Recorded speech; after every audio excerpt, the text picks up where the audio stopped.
Bonjour. Bonjour. Que pensez-vous un peu des diffusions qui se font par Internet? Que pensez-vous de ça? Aujourd'hui, il faut se mettre au diapason des nouvelles technologies.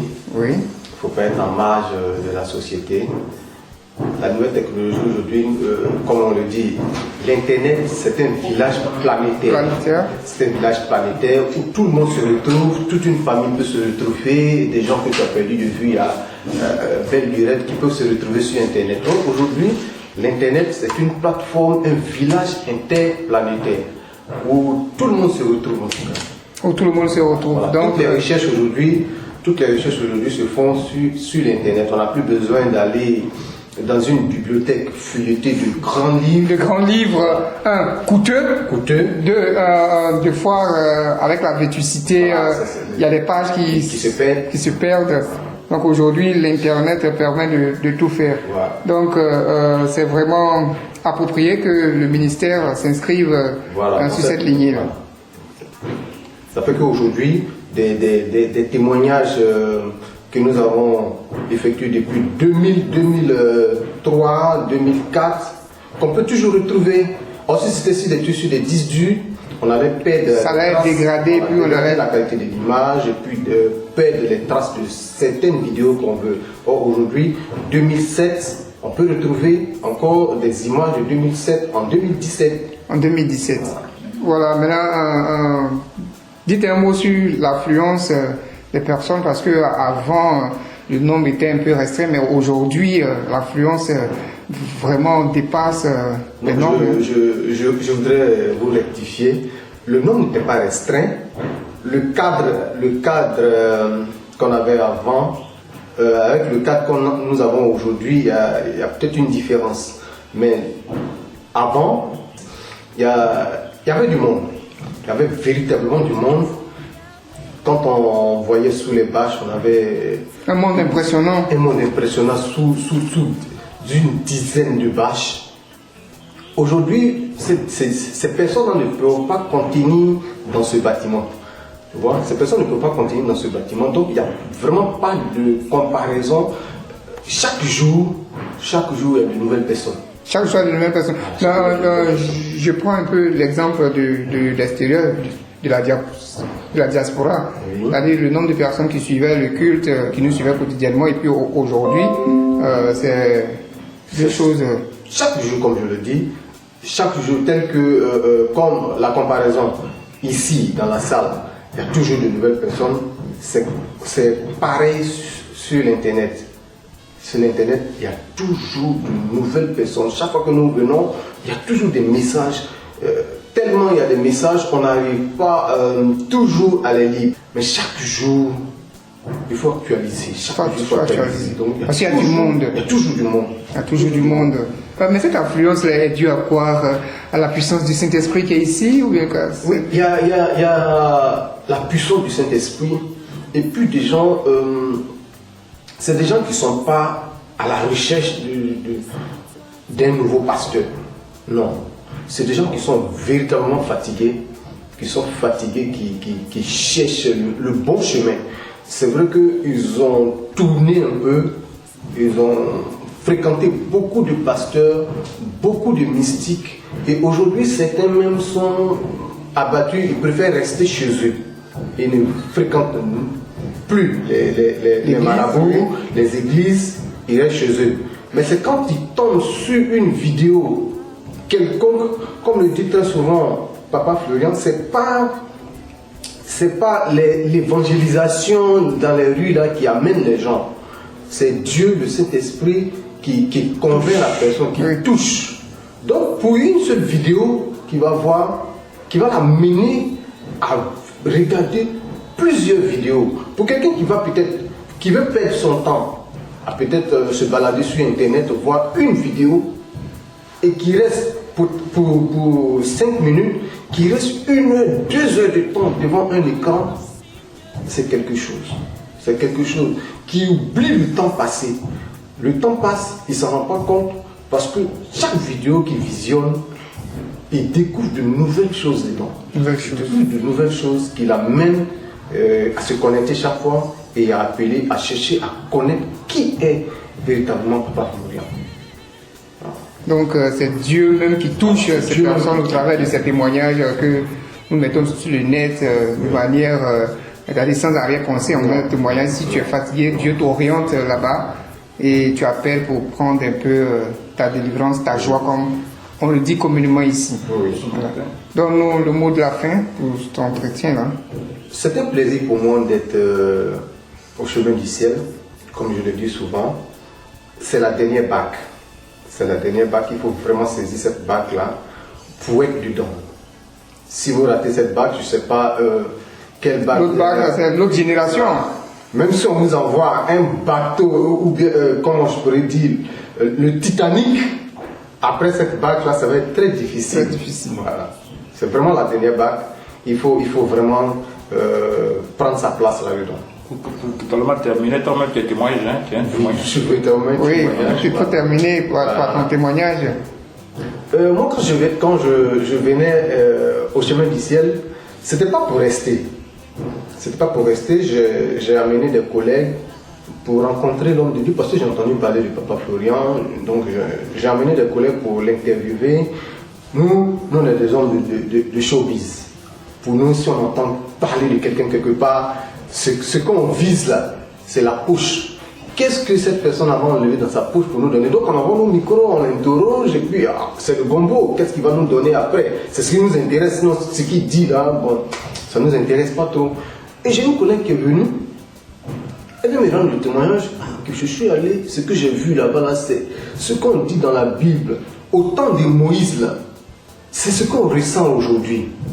Bon, ok, je vais aller voir. Et je suis venu, je tombe sur quelqu'un que j'ai connu il y a longtemps, qui est aujourd'hui mon épouse. Habituellement, quand on rencontre une fille, quand on l'invite, c'est pour aller manger, s'asseoir, boire. Donc en retour, si elle t'invite, c'est pour aller manger aussi. Bon, je l'ai invitée, on a mangé. Et elle, son invitation, elle me demande de venir à l'église. Je dis, dans les églises, je vais aller m'asseoir, écouter la musique, c'est tout. Mais je vous assure que quand je suis venu, moi, que chaque soir, chaque matin, quand je me lève, mon premier réflexe, c'est d'aller m'acheter une cigarette. Parce que je fumais énormément.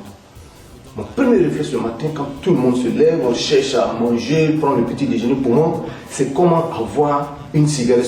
Dans mon quartier, même, le boutiquier même m'a tellement remarqué. Quand je me lève le matin, la boutique n'est même pas encore ouverte, je suis déjà là. J'attends. Parce que je serai le premier à acheter une cigarette et puis fumer. Le soir, si je ne fume pas 2 cigarettes, je ne peux pas dormir. Quand je quitte au travail, il faut que je m'asseye dans un maquis, boire quelques bières avant de rentrer. Mais ce jour-là, je suis venu, j'ai rencontré Papa Florian, on a juste échangé, et puis je suis rentré. J'ai pris le lait, je rentre chez moi. Le matin, je me lève, j'ai oublié que je devais fumer. Et jusqu'à 11 h, quelqu'un qui se lève le matin à 5 h, qui cherche une cigarette, à 11 h, c'est à 11 h que je me rappelle que mais je n'ai pas fumé aujourd'hui. Et je vais, je cours. Pour moi, c'est un réflexe, je cours, je vais acheter une cigarette. Et j'allume. Mais je vous assure que j'ai toussé. C'est comme si c'était la toute première fois que je devais allumer une cigarette, que je devais fumer. Et j'ai toussé. Je me suis dit non. J'ai oublié le lait que j'ai pris. Hein. J'ai oublié le lait que j'ai pris. Je me suis dit, ah bon, peut-être que c'est parce que je n'ai pas fumé depuis le matin. Donc j'attends, je vais attendre un peu que mon corps n'est pas encore adapté à ça. Et jusqu'à 16 h, je reprends la cigarette, j'ai toussé. J'ai laissé 2-3 jours. Je suis allé l'acheter encore. C'est comme si c'était une première fois que je fumais.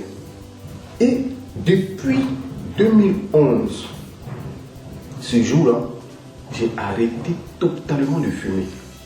J'ai arrêté de fumer. Quand je passe auprès de quelqu'un même qui fume, ça me donne la nausée, ça m'énerve. Je suis obligé même de l'interpeller, mon frère. La cigarette que tu fumes là, pardon, si tu es quelque part, tu t'arrêtes tranquille, tu fumes parce que quand tu fumes, tu déranges tous ceux qui sont autour.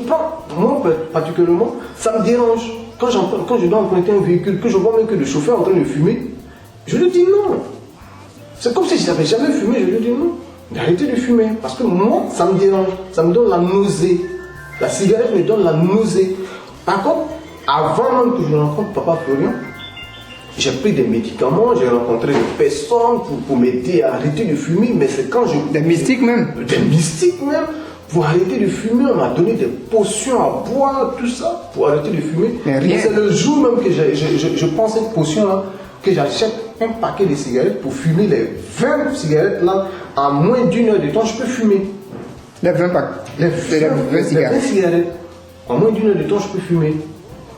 Et pour moi, c'est la belle vie. Hein. Pour moi, c'était la belle vie d'avoir une cigarette dans la rue, avoir ça dans la bouche, comme ça, c'était la belle vie. Oh, je suis en train de me tuer. Je suis en train de me tuer à petit feu. Et aujourd'hui, Ça fait Plus de temps. cigarettes. C'est combien de temps? De 2011, 2011. 2017, ça fait 6 ans. 6 ans qu'aujourd'hui, la cigarette me donne la nausée. La boisson aussi. La boisson. Je vous assure que la boisson. Ça te donne pas l'envie? Même pas. J'ai plutôt la nausée quand je vois des gens en train de fumer.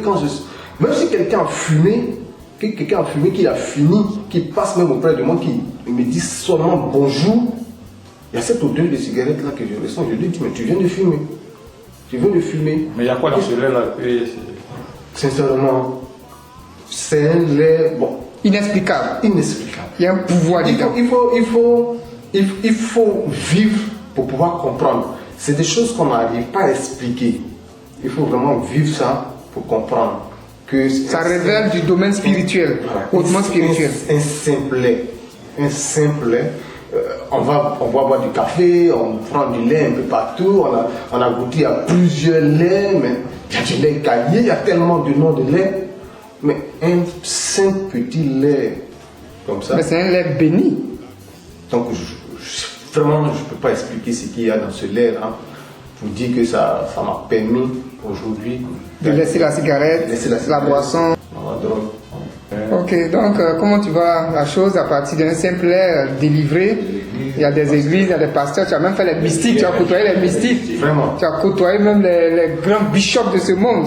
Vraiment. Mais la cigarette était toujours Voilà, c'était toujours. au coin de la bouche. Je vous assure que je vais à des programmes, pendant que le pasteur est en train de prêcher, tellement ça devenait long, je sortais un peu de l'église, et puis je vais m'asseoir dans un coin, je fume au moins 2 cigarettes, et puis je reviens encore m'asseoir. Puis je suis assis, j'écoute la parole, on se lève, on s'assoit, on allait debout, assis, on danse, fini, et puis allez, on est parti, en partant, on fume encore la cigarette. Mais ça ne changeait pas. Mais c'est simple lait. Un simple lait, un tout petit lait. Ça fait changer les données. Ça fait un bouleversement dans ma vie. C'est pas l'homme qui a pris pour toi. Hein? Non. C'est pas une imposition, hein, où on impose. Mais je vous assure que je vous raconte. On t'a pas tordu le cou, hein. Je vous raconte une histoire. J'étais allé à un programme, on a fait un jeûne et prière d'une semaine, et puis à la fin, on devait couper. Il faut venir maintenant pour la délivrance. Je suis fatigué, j'ai faim. On a prié. Il faut faire plaisir au pasteur, parce que tous ceux qui sont autour de moi tombent. Je suis obligé de tomber. Là, on me laisse. Parce que je suis fatigué. Prière. Donc, je suis obligé de tomber. Et tu es tombé. Je suis tombé. Et c'est comme ça que tu as libéré. Voilà, bon. Et je suis couché. Je baille. J'ai faim. Je baille. Et mais oui, l'esprit sort, ça baillement. Il sort. L'ignorance tue. Quand j'ai fini, je suis rentré chez moi. Je ne mets plus pied là parce que ça. L'ignorance, c'est de la comédie. C'est de la comédie. Et quand tu es arrivé, tu as encore repris la cigarette. Et puis j'ai repris la cigarette. Et puis tu as fumé. Mais je sors de là, je fume. Je viens de faire un jeûne. Je sors même. Donc le démon était toujours là. Il est là. Il n'est pas sorti par bâillement. Gloire au Seigneur qui t'a libéré et qui t'a conduit à la bonne porte. D'un simple lait. Merci Seigneur.